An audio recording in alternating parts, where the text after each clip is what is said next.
好，你見 Justin 已經企咗喺熒幕面前啦，不過佢拎住部手機咧，要真係冇辦法啦。Look 牌咧資訊太多啊，咁都要睇一睇貓紙噶啦。我哋事不宜遲啦，我哋請阿 Justin 介紹下 Look 牌嘅背景資料同埋歷史先啊。好，唔好意思啊，咁咧我而家就揸住部手機，今日就唔係好專業少少啦。咁我而家就事不宜遲，即刻講呢個法國隊長嘅故事啦。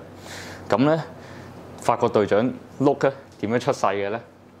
就係咧，佢嘅創辦人咧，阿 Jean 咧，就係呢個喺法國嗰陣咧，咁咧佢哋一有機會咧放假就會喺公司附近咧嘅山啊嗰度滑雪喎。咁咧有一年咧，咁佢又貪玩得滯啦。咁你知啦，外國人通常都好中意冒險啊，有成啊，冒險精神多啲咧。係啊，玩啲 X game 啊，跟住之後咁咧，佢又整斷咗隻腳喎。咁整脱咗隻腳，咁大家都知道，唔知大家有冇可能試過打石膏啊，或者整親隻手啦。咁係一定要起碼1、2個月時間，少則就1、2個月啦，快則就起碼半年啦，咁先好返。咁你冇嘢做嗰陣時，佢又諗乜嘢咧？咁啊平時咧呢個阿 Jean 咧，佢就好中意滑雪嘅，咁所以佢就決定咧，今次我下次滑雪嗰陣時咧，就唔可以再炒斷隻腳。咁所以咧，佢就研發一種咧喺滑雪板上面嘅固定裝置喎。咁喺1963年嗰陣咧，咁佢就決定研發一種叫 N17嘅裝置咧。咁我哋之後咧就會喺段片呢邊嘅會 show 翻俾大家睇嘅。咁咧之後呢樣嘢就係 Look 嘅 pedal 咧嘅雛形啦，同埋影響 Look Cycle 呢間公司之後嘅走向啦。咁時間一跳到20年之後，喂，20年後啦，20年後啦，哇，仲係美國隊長嚟嘅。咁咧就1984年嗰陣咧 ，Look 嘅董事們咧，咁佢哋就決定咧，將呢個滑雪裝置嘅概念咧，即係應用啦喺單車上面。點解咧？我諗佢應該係睇到個創辦人咧炒極都唔死嘅，即係佢之後去滑雪。所以肯定就覺得佢有啲料到嘅，有啲料到嘅，唔係點解可以重新到咧？所以咧，佢就決定咧研發呢個滑雪固定裝置，但係就變咗用喺公路單車界上面啦。咁咧，公司咧佢就研發咗一種叫 PP65嘅第一款式啦嘅單車腳踏啦。sorry， 唔好意思，係單車落踏嘅。咁咧。我哋會喺呢度或者呢度咧，就加翻第一款圓形嘅 PP65俾大家睇啦。加翻張圖。係啦，咁佢發布呢樣嘢嗰陣時，佢哋咧就有兩個重點。一就係踩單車嘅安全，二就係增加咗呢個我哋踩踏嘅效率啦。咁有冇點講？大家有時踩山路啊，或者踩平路嗰陣時，可能踩得快咗啲嗰陣時，但係你可能用緊啲普通嘅平踏款，係啦，平踏款啊，咁會唔會覺得係好似就有時可能鬆咗腳，係跣咗隻腳啊，跣咗出去？咁如果大家諗下就係話攞實咗隻腳，你喺揈嗰隻腳嘅時候，即係平時係用普通嘅腳踏款嘅時候，對比起嚟會增加咗幾多個效率？咁其實上網睇咧，我就睇到係會增加咗10%嘅。如果你話專業運動員嚟講，但係我哋可能你話係單車愛好者啊、業餘嘅，咁可能10%大家梗係可能未必有啦。咁但係我覺得係大家都可以試下嘅，因為其實都幾得意嘅嗰個感覺係。好，咁我哋繼續講翻去 Look 嘅歷史啦。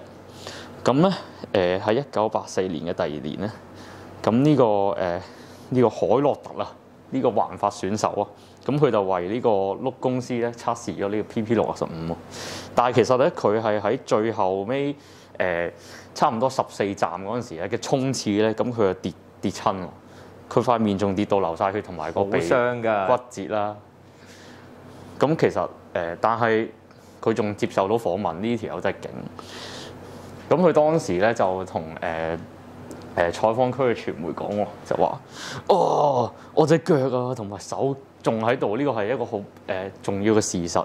如果冇咗呢個 PP65咧，呢隻腳踏嘅話，我諗我應該傷得更加重啊！即係冇辦法喺第2日再比賽啦。咁佢喺嗰一年，佢傷患好翻之後，佢繼續憑住 PP65贏咗所有嘅巡迴嘅賽嘅冠軍。係啊，呢個就係 PP65其中一個，即係呢個碌公司嘅威水史啦。好啦，咁我哋再跳一跳啦。去到係啊，又跳啦。咁咧，我哋就去到1986年啦。咁咧，碌嘅公司咧，再研發咗一樣新嘅嘢啦。咁咧，呢個啱啱咧入到逍遙嗰陣時咧，咁啊星哥就同我哋介紹咗咧，就係呢款佢話係舊款嘅碌嘅碳嘅車架啦。咁我相信未必係 KG86嘅，但係佢話係可能係 KG86較後期嘅車架嚟嘅。咁我呢度就 show 俾大家睇啦，陣間再可能會補翻啲近啲嘅鏡頭俾大家去睇下呢隻經典車款啦。咁咧到咗1986年啦，咁咧佢碌嘅公司咧就研發咗一樣新嘅嘢，就係影響咗而家公路自行車界，即係公路單車界咧嘅大家可能比賽嘅結果係啊。即係比起由鋁啊、鋼架同係啦，物料上嘅 revolution 係啦，同埋成績上嘅 revolution。咁咧，佢咧就開發咗一隻叫 KG86嘅碳纖維車架。我哋可以一 pan 翻去啊！呢張圖咧就係鏡頭前咧，就係用咗呢個 KG86贏咗呢一個環法大賽冠軍嘅車架同埋車手咧，就喺呢張海報上面啦。係啦，咁啱啱 Billy 就幫我補充咗啦，而且呢個係第一個美國選手咧，係用環法sorry 唔好意思，係用呢個碳纖維車架贏咗呢個環法冠軍，而係第一個美國人贏嘅，係啦。咁呢個就叫阿 Grain 啦。咁好啦，咁我哋就再個時間又要轉一轉啦，係咪？個時間又轉一轉啦。咁咧時間咧就又到咗1996年。我哋聽翻後少少啊！1996年嘅時候，仲老過我啊！96年仲係OK 好。咁啊 KG 咧嘅車架咧已經進化到呢個係去到 KG296啦。咁咧哇個數字一跳咗幾多？哇296減86真係幾多？唔識減啊！觀眾自己減啊！唔好意思，唔好意思。咁咧呢個碳纖維車架咧就喺亞特蘭大咧呢個奧運咧上面咧拎咗6塊獎牌啊！可以話係橫掃，用呢個字橫掃啊！6塊喎，一個廠牌喎，6塊獎牌係好勁好勁，同埋已經係有好多運動員已經用緊㗎啦嗰陣時，跟住再跳一跳去到又跳一跳啦，又跳啦，哇！又跳一跳先，又跳啦，去到呢個2010年啊！咁我講話碌最一開始出嘅係乜嘢先 ？pedal 啊，咁梗係要講 pedal 啦，淨係講車唔得噶嘛。咁我需要大家都係車啊，最緊要話車架係啊，踩咩都係。咁咧佢咧就出咗 Keo 2 Max 啦，同埋 Keo Brake 嘅。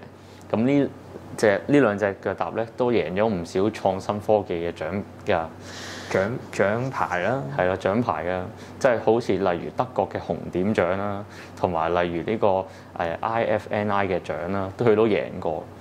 係點解佢會贏咧？就係因為佢哋話考慮到 Keo Brake 咧，即係佢係有用到呢個aerodynamic 嘅呢個去 design 啦，跟住同埋係做到一個好好嘅重量比啊！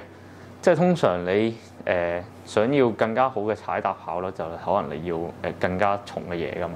但係佢又唔係喎，佢做到啱啱好，攞到一個 sweet point，攞到一個最好嘅甜蜜點啊！咁所以佢就拎咗呢個創新科技獎啦。咁好啦，又跳一跳先，我唔跳啦，今次我汗都出晒啦已經。我幫你鏡頭跳啊！我幫你鏡頭跳啊！跟住咧，今次咧就2012年啦。好啦，我諗2012年單車界咧，大家都會熟悉嘅，尤其係香港單車界啦。好，我哋可能稍移玉步過嚟啊，呢邊先啦。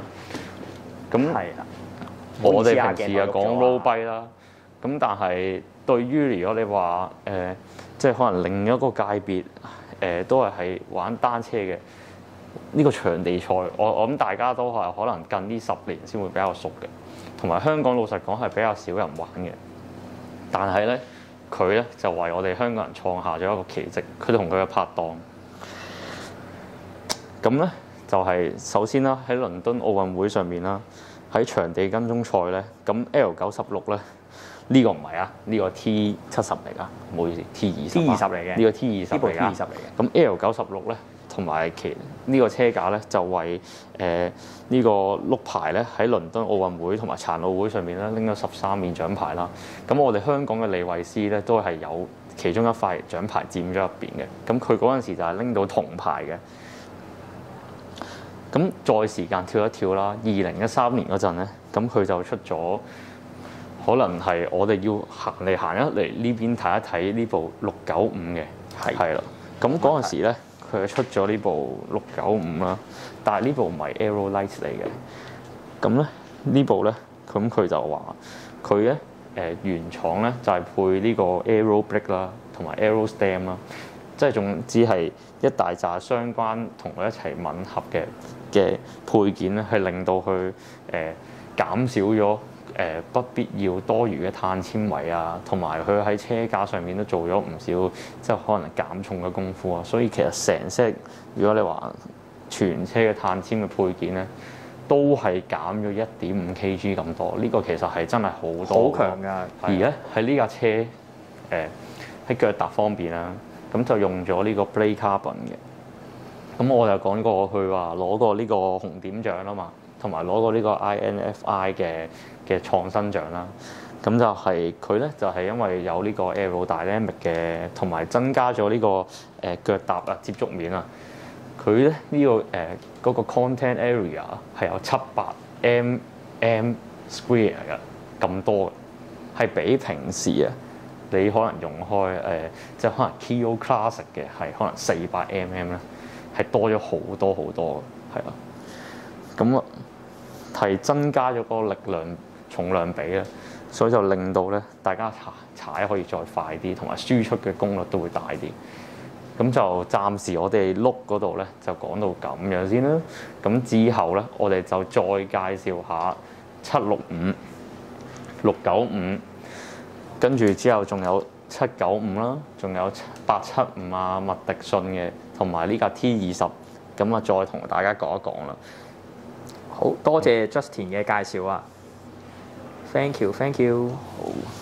好，哇！啱啱講歷史都有啲攰啊，真係要坐一坐先。我哋批准 Justin 一路坐喺度，一路慢慢再精選介紹我哋呢一部碌牌嘅 road bike 啊！你話 Justin 啊，即係你話美國隊長就話 I can do this all day，但係你話法國隊長梗係唔得啦，大佬，俾我唞下先啦。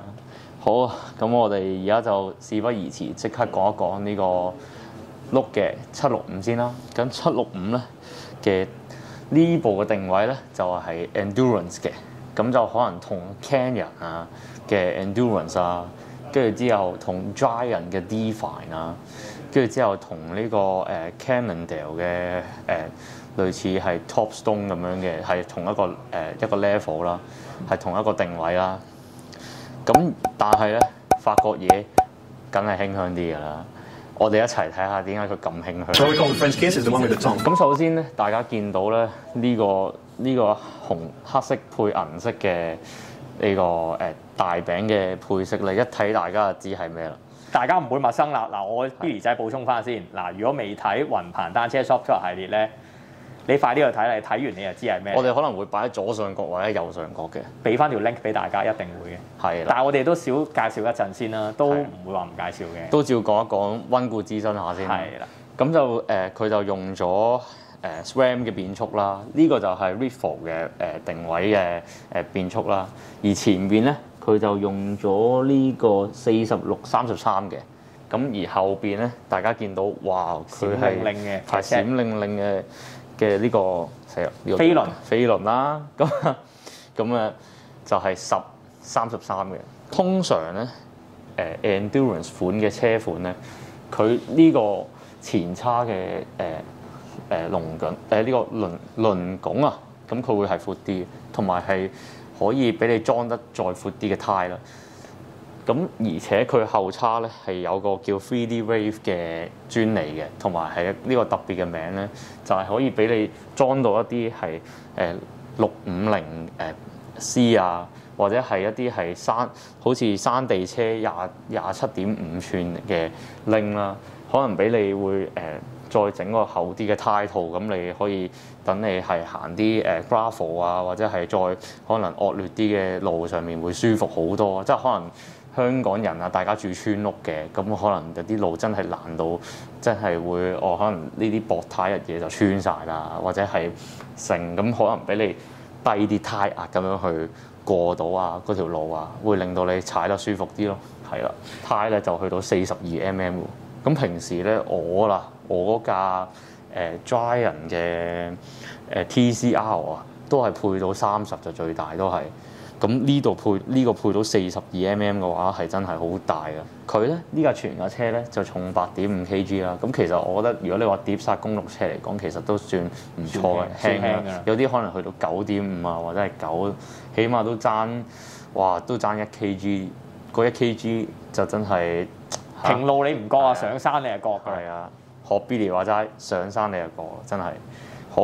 咁我講埋啲輪組啊。同埋講埋佢用啲咩胎先啦，我哋咁咧佢就係用 Fulcrum Racing 900嘅，咁咧同埋佢就配咗呢個Hagison 嘅 Fusion 5啦，咁呢條就係30C 嚟嘅，已經標配咗係。咁而且咧佢個 rotor 咧，咁我哋講埋啦，嗱踩車最緊要咩？識剎車啊嘛，剎車都唔記得講啊，真係搞唔掂啊！咁前面咧就用咗160mm啦，後邊就用咗140嘅，咁其實都好夠㗎啦，已經係啊，都夠晒你平時香港落車都夠啦，落車都應用到㗎啦，係。咁就而且佢就有個speed release 嘅 ready 啦，呢個就係譬如係前面就142×12mm 㗎啦，嗰條 SX 即係嗰條軸，咁同埋後邊咧就係100×22mm 啦。